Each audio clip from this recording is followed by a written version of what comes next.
Welcome back to Society Case Files. My name is Robert, and today I want to talk about Dune Awakening again. If you like this kind of content and you want to see more, please subscribe to the channel, hit the notification bell. Otherwise, we're going to dive right in. As of the recording of this video, it is the 8th of July, and they've just released a new patch in an effort to make the deep desert more, I guess, accessible and balanced in some ways. But what they've done instead is sort of shown that they have the same problem that practically every MMO has ever had, and that is they don't know how to balance PvE and PvP.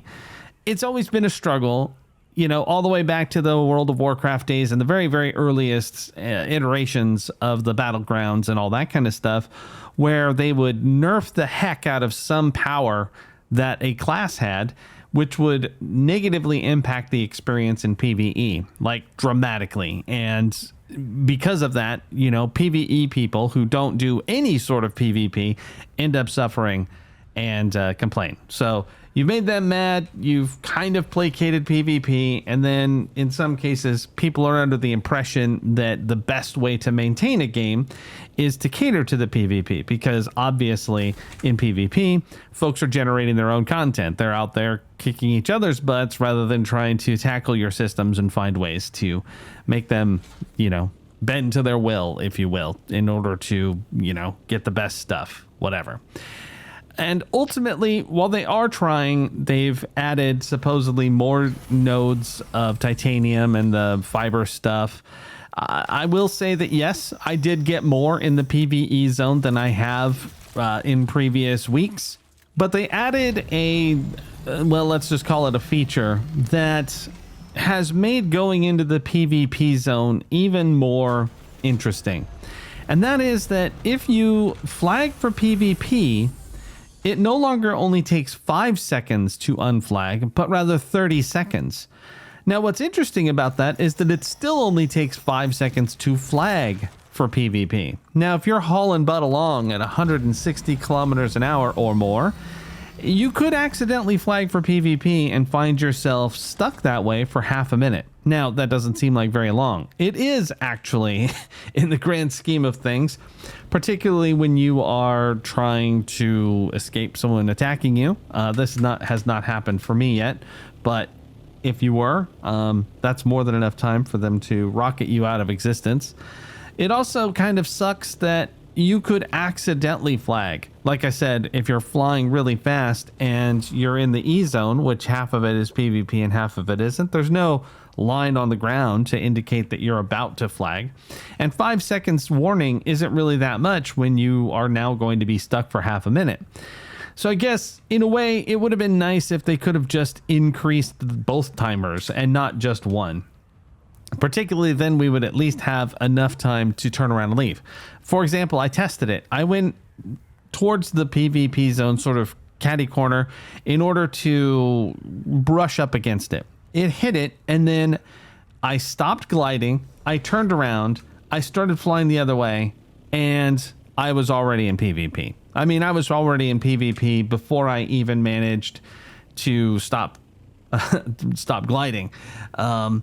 It's just, you're going to be in PvP very quickly and you're kind of going to be stuck. So that's not really that fair, considering that, you know, you're probably down in that area attempting to get the nodes you need in order to progress as a solo player or someone who doesn't want to do PvP. And you'll be kind of forced into it. And not only forced into it, but forced into it in a way that means that you will very likely get attacked and might actually lose some things. So that's a little bit crap. To be honest, I kind of expected there to be a lot more nodes than the few that I found, just because I was under the impression they were going to try and help out PvEers a little bit more. I mean, there are dozens, if not hundreds of those nodes, very, very easily accessible in the G sector. But again, there's roaming groups of ganking PvPers that will take you down for it. I mean, they are literally camping those nodes. It's even been said by other people on YouTube, in the deep desert chat. You'll hear it all the time. So, I mean, sure, you can take the risk, but the chances are good that you'll get taken out if you're by yourself. So it's just something to keep in mind. I guess the people who are making this game need to make a choice. Do they want to support PvE or do they not? There's a lot of people who want to just sort of make stuff and experience the game. I mean, that's kind of why folks want to buy private servers, so they don't have to run into other players, so they don't have to contend with well, like what happened to me the other night in my short that I talked about, where I just got completely ganked for pretty much no reason. I mean, they got nothing from it at all. They didn't benefit except for to maybe get, I think I was worth 33 experience points. I think that's what I heard. So they got 33 experience points. They got nothing. Like, everything was gone. So I don't get it. I'm not entirely sure what they're going to do going forward, because if they cater to PvP, well, if they wanted to do that, then they would have needed to basically not cut half of the zone in half so that PvP could continue from, I guess it was beyond back when it first started. Or they just need to stop being stingy. I mean, right now the bottleneck is titanium. It's actually kind of hard to get. There's just not enough of it.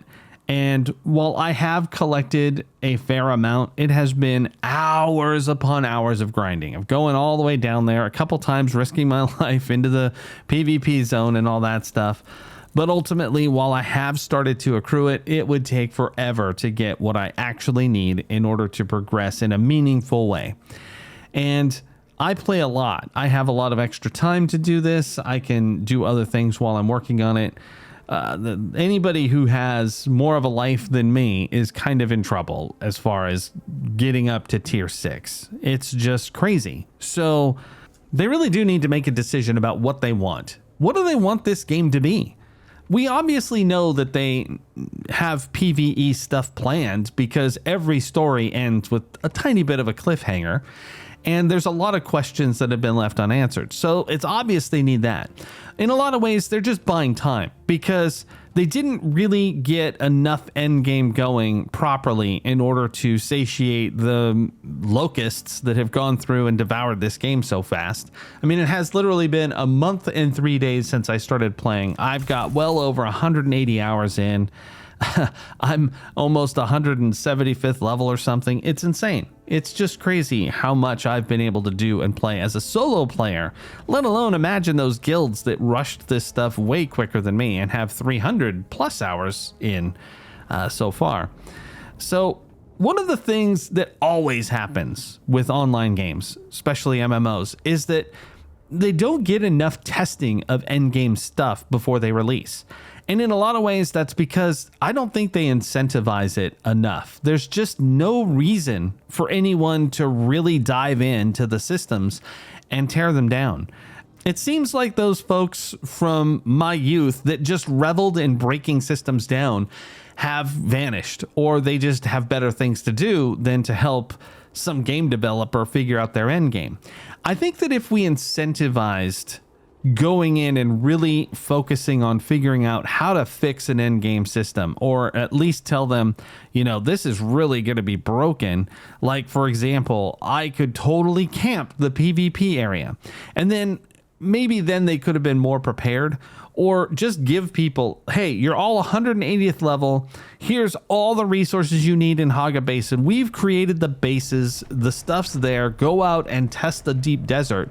And if you do it and you reach certain milestones, we're going to give you in-game swag. You know, we're going to give you a title that's special that nobody will ever be able to get. We're going to give you swatches, or we're going to give you special thopters or something. I don't know. But if they gave them anything at all, then I think people would put in the time to really explore those things so that we could have some of these fixes before the game comes out. So what happens is after the game comes out and you need jerk and you do things like half of the deep desert is now PvE. Well, that's cool for the PvEers, kinda. It's just that it's not as well thought out. How can it be? It was pretty much decided inside of a couple weeks of playing. And then another week passes and they jerk the knee again. And this time it's, let's change the timer so that, you know, you've got 30 seconds to get out of PvP, which, I mean, that highly favors the ganking crowd that goes around and griefs people. And it becomes a griefer's paradise at that point because somebody makes a mistake and they're done. They've lost a lot of time and stuff. Now, ultimately, I think that in some ways, players who are more familiar with games like Dune probably have very little sympathy for the PvE crowd. But here's the thing. A game like Ark, Rust, even Conan Exiles, to a certain extent, don't really have a built-in audience of people who just watched a couple of movies and want to live in Dune. You know, there's a whole lot of casuals who are probably coming to this game who are getting victimized by a more seasoned survival gaming crowd. The folks who have played those other games extensively in some cases. I mean, I played quite a bit of Conan Exiles. I didn't really get into PvP in that. It seemed a lot harder to flag for it in that. I don't even remember ever flagging for it, to be honest. But that in mind, I think that when you have an intellectual property like Dune, that again had something really huge come out to convince people to come and play the game, and they're banking heavily on it. I mean, I've got the still suit that's based on the movie. It just becomes a situation where you can't necessarily ignore those players and just be like, whatever, you know, good luck, get better, find a guild. You know, forcing the guild thing, I'm sure they thought that would be easy. I'm sure that they figured everybody would join one. I'm not sure why, though, because their attitude about the game and the decisions they make suggest they were under the impression that dozens, if not hundreds of people would be in guilds and that that's just how it would be. I mean, I'm not in the industry as a developer and or a director, and I know better than that. When given the opportunity, people often go it alone, and they want to solo. You know, gone are the days of EverQuest, for the most part, where you could just be like, tough, this isn't the game for you. You can't solo unless you're a druid. You know, they've got games that emulate that, but I mean, that is an old school mentality. These days, people have less time. You know, they want to hop in, play a game for 20 minutes. They don't want to have to hop into a game, have someone in the guild be like, oh, thank God you're here. Let's go do this raid, or let's go, you know, mine a ass load of spice or whatever. They just want to get in and maybe farm some aluminum or whatever they're looking for, and then go about their day. They've got 20 minutes to spend, and that's what they'd like to do. Now, obviously, every game isn't for everybody, and that's fine. But the way the Dune developers are acting is that they would like this game to be for everybody.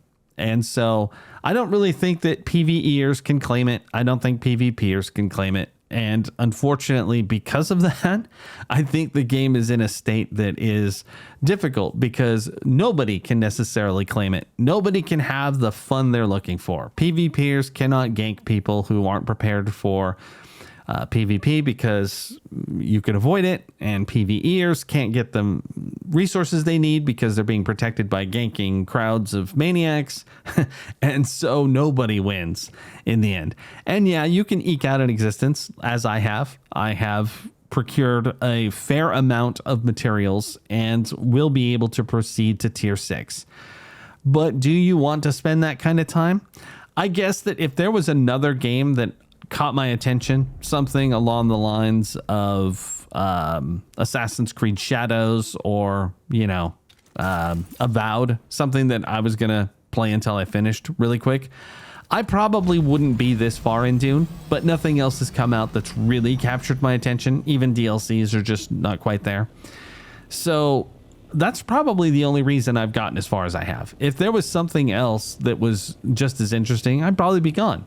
And I'm wondering if a lot of other solo players are in the same boat. It is still fun. It's not like I'm saying it sucks. It's just that once you reach this glass ceiling, breaking through it is proving to be quite the challenge.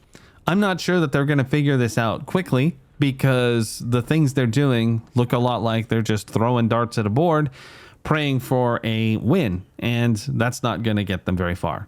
You know, they need to be much more mindful. I know they're just trying to salve it. You know, they're basically in triage mode, throwing out these quick fixes and things to try and make it better.